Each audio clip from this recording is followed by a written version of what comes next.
रात घनी हो चुकी थी, सड़कें वीरान थीं, हवा में एक अजीब सी ठंडक थी। अर्जुन अपनी कार चला रहा था जब अचानक एक चमकदार रोशनी ने उसकी आंखें चौंधिया दी।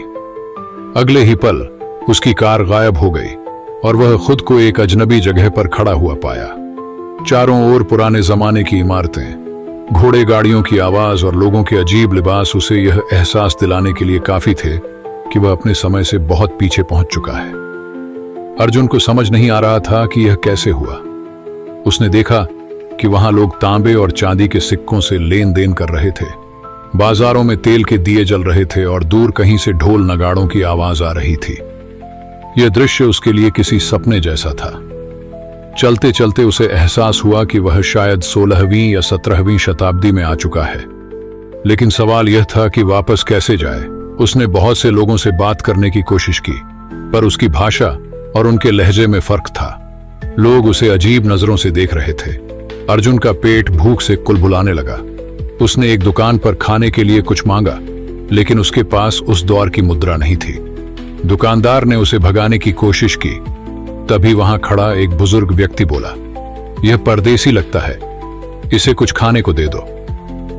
अर्जुन उस व्यक्ति के पास गया और अपनी स्थिति बताने की कोशिश की। बुजुर्ग ने ध्यान से सुना और फिर बोले, यहां से लौटने का एक ही तरीका है, समय के दरवाजे को खोलना, लेकिन उसके लिए तुम्हें एक विशिष्ट चिन्ह खोज कर लाना होगा। बुजुर्ग ने बताया कि यह चिन्ह राजमहल के खजाने में है और इसे प्राप्त करना आसान नहीं होगा। अर्जुन को कई मुश्किलों का सामना करना पड़ा। उसे पहरेदारों से बचते हुए राजमहल में प्रवेश करना पड़ा।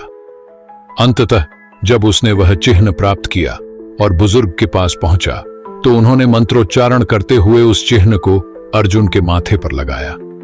एक बार फिर वही चमकदार रोशनी फैली और अगले ही पल अर्जुन ने खुद को वापस उसी सड़क पर पाया। घड़ी अब भी वही समय दिखा रही थी, मानो कुछ हुआ ही ना हो। पर अर्जुन जानता था वह समय का कैदी था जो भूतकाल की उस अनोखी यात्रा से वापस लौट चुका था। हालांकि अर्जुन वापस लौट आया था, पर इस यात्रा ने उसे बहुत कुछ सिखाया। उसने महसूस किया कि इतिहास सिर्फ किताबों में ही नहीं, बल्कि जीवन में भी सहेजा जाता है। उसके भीतर अब भूतकाल के प्रति एक अलग ही सम्मान था। उसे एहसास हुआ कि समय एक रहस्यमयी शक्ति है जो जिसे चाहे कैदी बना सकती है।